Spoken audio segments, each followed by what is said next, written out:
PNC is proud to support Business Forward, where local leaders discuss the challenges and opportunities in how we do business in Central Illinois.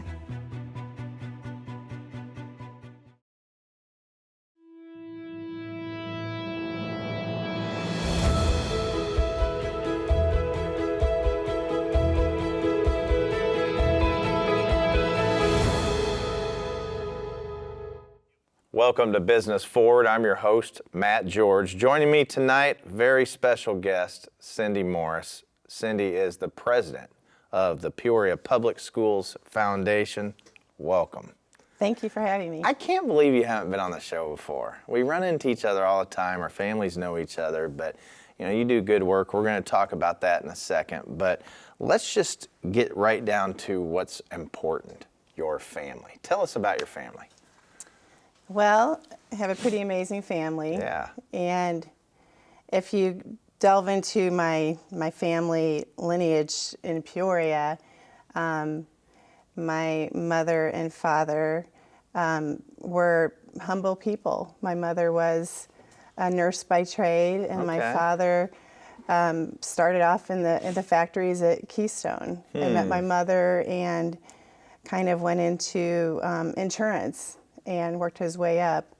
I have my sister and brother and I, we all still live in Peoria, but grew up in Peoria Public Schools. Okay, I didn't. Did you go to Hines? I did go to Hines. Yeah, so my wife Laura's a teacher at Hines, 22 years. Yeah, okay. Hines is always special in my heart. Yeah, I think I knew that, yeah. For many reasons, but that's definitely one.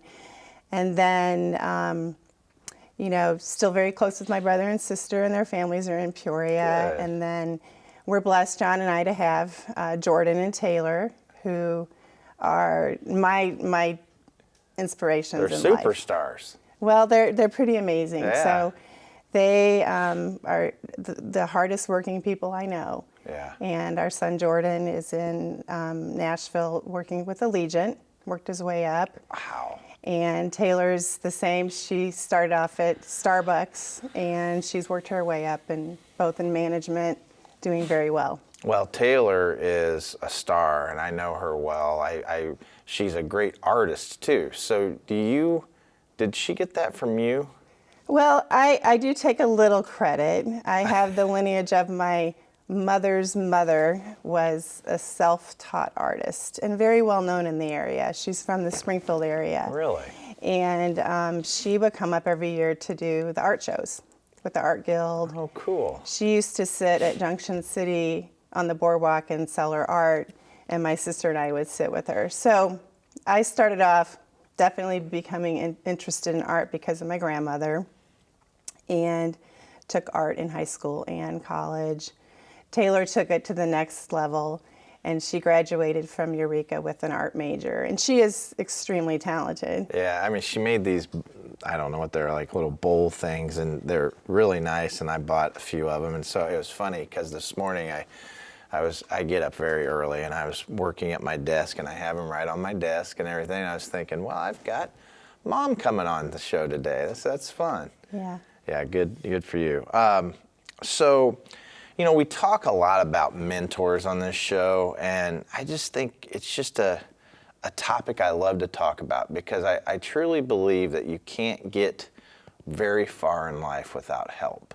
I think it's very hard just to say, I'm going to go do this by myself and just be that sole person. It's doable, but I don't think it's fun, right? So who are some mentors in your life or people that were maybe early influencers in your life to get to where you're at today? Because you have a fun position, which we're going to talk about soon.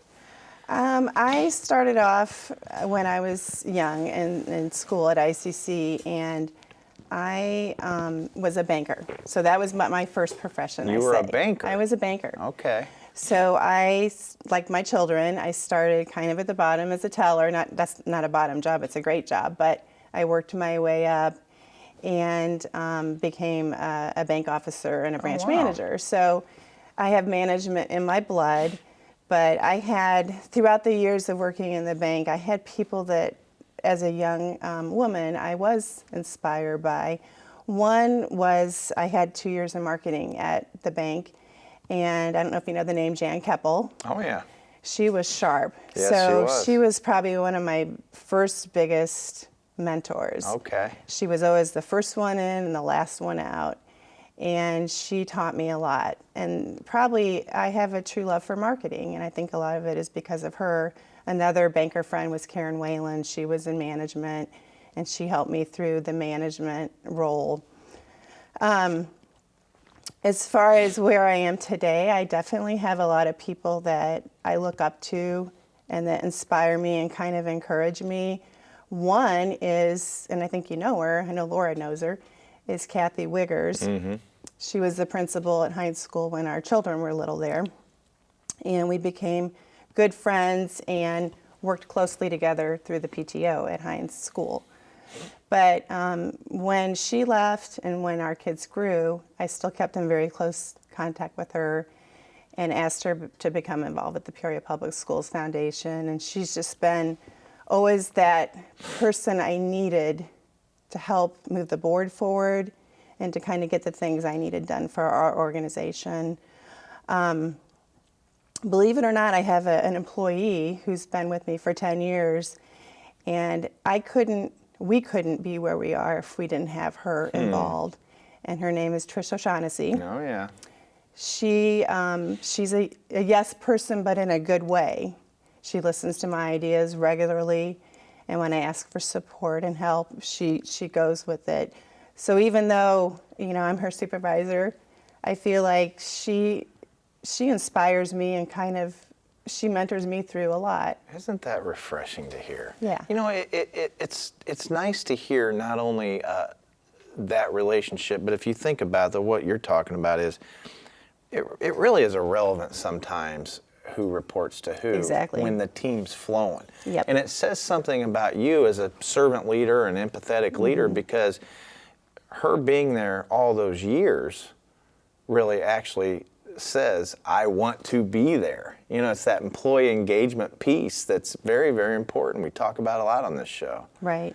That's great. Yeah, and then I would say on the personal level too, my sister and I are very close. Okay. We're 15 months apart. She's 15 months older. And when I was in banking, she was a school teacher. And before we had children and I became involved with the schools, I would go see her in her classroom. Okay. And my sister always did and always does take care of me. She always has my back. And, I talk to her a lot about what it's like being in the classroom and teaching, and she teaches in Peoria Public Schools. That's fun. That's fun. So how many employees do you have at the foundation? We have 10 right now. You have 10. And they work hard, I know that. Very hard. So describe exactly what the Peoria Public School Foundation does. Because I think different schools have different types of foundations and different roles and duties. But what exactly do you do, and what does the foundation do? So the Peoria Public Schools Foundation is a mission-based organization, a nonprofit, and our exclusive mission is to support Peoria Public Schools. And I feel like for me and for our team and our board of directors, it's an honor to serve in this way. We have close to 13,000 students, 27 schools, and being able to support the school district in the ways that we do is incredibly impactful. Yeah. And there are a lot of service organizations that do support Peoria Public Schools, but we're exclusive to it. That's our calling.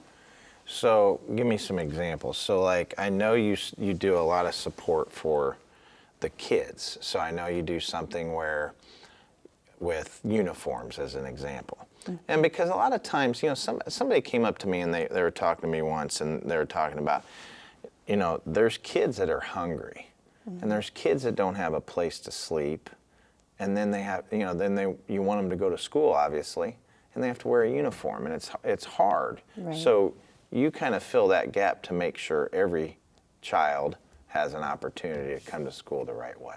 We do, and public school foundations typically support school districts in the way of classroom grants for teachers and scholarships for students. That's very traditional. Okay. In year 2, I knew we had to do more than that. So we looked into some programming, starting our own career and college readiness program, Horizons, which is going into our 11th year in January, where we bring in career professionals to talk to kids, 6th, 7th, and 8th grade, to inspire them, for them to learn about career opportunities. We oversee the Adopt a School program, which is a long-standing program where businesses, organizations, churches can literally adopt a school and support them in various ways. The uniforms were started originally with Caterpillar being a big partner in supporting the funding of when the school district went to K through 8 required uniforms, would provide funds to do that. So we've always kept up with that. Okay, I didn't know that. And we are there to provide any student with a uniform. But it's, Matt, it's so much more than that, because we also provide shoes, underclothing. You know, some of our schools, high schools, aren't required to wear uniforms, so it's clothes and coats and things like that. And we provide a lot of emergency support. So if a family has a house fire, we're there immediately to provide some funds for food and shelter. And then the other part of that basic need, when you bring up uniforms and clothes, there is a lot of food insecurity in our school district. Yes. So we have kind of stepped in the way of little free pantries at our schools. Most are outside the school building, but have food in there for families to come and take if they need it. You know, it's kind of, they can do it when they want. But those are filled, you know, almost every day. We have snack pack programs. Thousands of kids are getting food over the weekend, the kids that don't get food outside of the school building. So those are just some of the ways we help. People don't understand, you know, I know this just from nonprofit work, that a lot of times when they get those snack packs, that's what they have to eat for that weekend.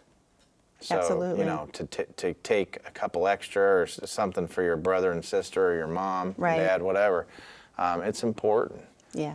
Yeah, I think one thing that you just touched on that I love is when there is a family in need, not only are you there to support, but your team is there to navigate to the right collaborators, I guess, collaborations in town. So you could be, you know, 211, or it could be anything, really. Right. I mean, other nonprofits or after-school programs, and so on. So I think that's pretty cool. So, what is, when you look at your job, and don't the answer's not people, because I already know you're a people person. No, I'm just teasing. So what is the best part of what you do every day? Because when you're in a job like this, and the same with when I was at Children's Home, you want to, you know, break down a wall every day. You want to be there for those kids. And I used to say all the time, I used to say, you know, the most fun part about my job is I get to fight for the kids that can't. That's fun. Right. And so what's your favorite? My favorite is, you know, at the end of every day, it is, and I know it sounds cliche, but it is about the kids. And, you know, being able to support and encourage and inspire. And my team, my staff, our foundation board, we are advocates and we are positive support people in our school district, because there is, you know, negative out there. I never focus on the negative. I always focus on the positive entirely. And for example, my favorite thing is when I see a student recently, it was with the Choose Greater Peoria Bears event, seeing a manual student that I had as a 5th grader at Tree-Rin in our Horizons Club, and her cheering at the event and smiling. And I called her name, and she ran over, and she remembered me as a 5th grade student. And I said, let's say Jay. Jay, you know, how are you doing? And she's smiling and thriving. Yeah. And that is what I love. You know, when you're in a town like this and you're in a somewhat visible position, you know how it is, especially with your husband, John. You both are in positions like that. But you go out and about and you know everybody, it seems like, right? And so I say hi to a lot of people all the time, but my favorite thing is when past students come up to Laura. Yeah. And I'm talking there's kids in high school. I mean, there's kids doing all this stuff or even past, and they come up and, oh, hey, Mrs. George, hey, Mrs. George. I think that's probably, as an educator, it's probably one of the most fulfilling things about your job. Absolutely. Yeah, that is very cool. So when you're talking, let's stick on this teacher topic for a minute, because not only am I married to one, you know, you sit there and you look at all of the things that are going on in a class, and I think every good teacher wants their students to not only thrive, but they want what's best in the classroom. So it's like, you know, you don't mind putting your own dollars in, right? But there's also the foundation also supports teachers in their classrooms too. Is that correct? That's correct. So give me an example of what you would do. So right now, for example, we do classroom grants, and we offer those out to teachers every fall, teachers and staff. And so they can apply up to $1,000 to enhance their classroom. Okay. And for example, tonight, Mary Keltner, who's a wonderful teacher at Valeska, she created a monarch garden program. So cool. she's doing a whole thing at her school tonight and invited us to come and to see that and see the children and families there. That's just one example, Yeah. but just giving kind of unique experiences and opportunity. And that's, to me, at the foundation, I don't like to say no to basic needs support. When we get the call, I'm going to make it happen, or we'll find out some way to make it happen. You'll find someone to make it I'll happen. make it happen. But Love it. you know, and it's the same in the classroom. If we hear from teachers or staff, again, you know, apart from the grants, we do get teachers contacting us regularly and saying, you know, hey, little Johnny needs boots, or little Johnny mom needs bus passes to work. Yes. So we're always going to be there. Like we try very hard to never say no. You know, I think a lot of times people in every community, not just Middle Illinois, I mean, people don't really understand what's right underneath your nose. You know, it's easy to go on throughout your whole day and just do what you do every day, right? But you really, if you pay attention to what goes on in other people's lives, and I'm talking homelessness and the food deserts and all these different things that are happening, there's real crisis out there. And I think that's what's awesome about our community is we get the support, right? It's a very giving community. So you have the confidence as a leader like you are to be able to sit there and say, well, no, we will find the money, because it's true. You will find the money. I always thought that same thing. All right, STEM grants. Can you explain what STEM means? I think it's science and math. Is that right? It's just real specific to science and math, technology. Engineering, I think, yes, technology. Yes. So we do a grant that is funded by a donor for teachers. So we do the traditional classroom grants, we do STEM grants, math and science, you know, field, and then we also do field experience grants, which are to help teachers do field trips with their students. Yeah, and so when someone says adopt a school, so what does that mean? So if I wanted to adopt Hines, that just means I am somebody on a committee that helps take care of that school when they have needs or something like that? So really the purpose of the program is to literally kind of adopt that school, and it's really a partnership with the business or organization and the school or the principal. Okay. And it's identifying the needs that they have, because each school, imagine we have 27 schools, so they all have, I mean, some are very similar, but some are very different. I got you. So. And then you talked about the Horizons Club, but one of the things I got to do a couple years ago, I mean, there were fun perks being in my position. So I get a call and they say, hey, Matt, will you go read to the kids at Keller and Lindbergh and go do all that? That's always fun. I'll do that all the time. But I got to be the principal for the day. Yeah. And at the time it was at Harrison, and that was just very eye-opening and fun to see all those kids, and you know, and it's quite an experience. So your office handles that too? We are in overseeing that, and we just did that yesterday, and I had the opportunity to go with Dr. Reynolds from Bradley to Peoria High, which he's an alum there. But it was it was great because there's a new principal there. Dr. Coleman moved over to the Wraparound Center, and I didn't know that. his name is Sean McGinnis. It was neat to see these two, and Sean went to Woodruff. So it was neat to follow them and hear them talk. And, Bobby Knight's such an inspiration Yes. to Dr. Reynolds, and Sean loves sports. So anyway, the interaction was quite interesting. And it's a unique program because it's so much more than just going in the building and shadowing the principal. It's going into the classroom and the teachers. And matter of fact, Dr. Reynolds called me this morning and said, "Hey, I want to talk to you about yesterday." I said, "Okay, so we're going to meet for coffee today." Good. I love that because he has thoughts and ideas, and that's what the point and purpose is. Yeah. Engaging community leaders about our school buildings. Yeah, I want to do it again. So, I would love you to mark do me it down again. because Okay. I'd love to do it again. So what does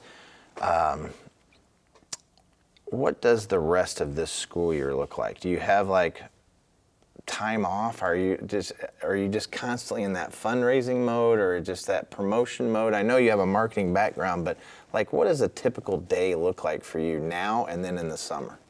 Is it different? We work, 12 months what a I year. thought. So we do, and then our Horizons, we have Horizons staff that go in the buildings and works those career programs. Okay. So they work during the school year, but my core team, we work all year long. A typical day for me is crazy because I never know what it'll be like. Right. But most days I get 3 or 4 emails, calls with a basic need request. It's kind of disheartening. I'm surprised by it, and I'm actually going to meet with Dr. Crott on Friday. I really want to have a deeper conversation. Over the years, we get quite a few house fire calls every year. Really? And how tragic. Yes. I mean, our families, if you don't have money, maybe you don't have insurance, or, what would you do in a house fire? Like we think about our lives, what Yeah. we would do, having insurance, having family support, But can you imagine not having that? Yeah. So that's a bigger issue. I'm going to try to, I can't answer, I can't figure it out, but I want to get more people involved in this conversation. Yeah, and I think, it goes back to that collaboration. I mean, it's almost like you need to grab Red Cross and you need to grab Jennifer Zamuto at United Way and you need to grab others and Right. get them together and kind of Right. force the issue a little to find those answers. Because no one can ever get mad for advocating for children. No. I No. used to say that all the time. What are they going to do to me, right? Yeah, exactly. And so I truly feel that, and I feel like you're in the same boat because those kids and those families need us. Yeah. So back to the question, it's getting those basic need requests from the schools. It's, talking to community leaders. It's talking to the superintendent or other school leaders, and then, working on our programs that we are doing in the school building. So every day's different, but it surprises me how much there is a need for basic need Yeah. support, And like every day. You know what's cool though is you actually have access to Dr. Crott. I mean, like I do. easy access. Very easy. Which is not typical. No. And so I think that's what's nice about your job too. I always used to, Debbie Simon was the former CEO at Methodist, and when she was there, I always just found it, whoever had access to her, she was always just such a great leader that she had an answer, it seemed like, every time I was around her. And it's like, that's what you need. Right. As another leader, I'm sitting here, I want somebody that can give me the yes or the no. I don't even care if it's a no, just give me an answer. Yeah. And so I think that's what's cool about that. Well, what do you have going on big initiative-wise? Anything happening here in the future? Well, Besides fundraising. fundraising is always there. Yeah. It is for us. We put a lot of resources into our career and college readiness. I love that. We believe the importance of that, and we see it, and we're going into our 11th year. So always evaluating and kind of growing that program every year. It's super special to my heart because I helped create this program, and Glenn Barton was a part of it. He was on the board at the time, and I said, "This is what I'm looking at." He said, "Let's do it." He helped me get the pilot off, and then getting Trish to lead that.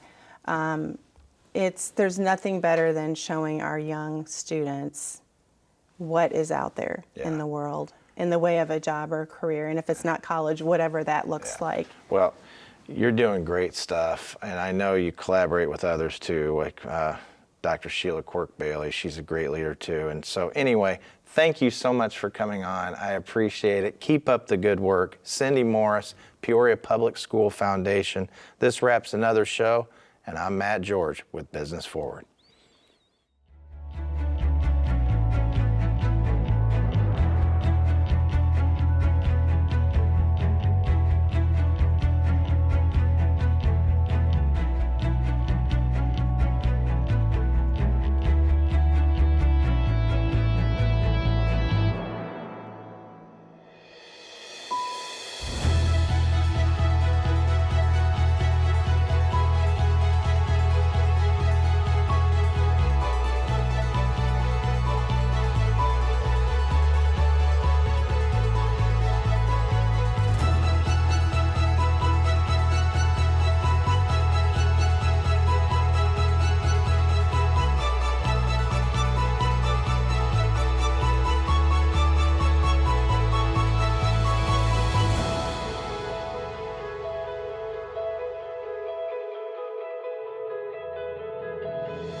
Thanks for tuning in to Business Forward, brought to you by PNC.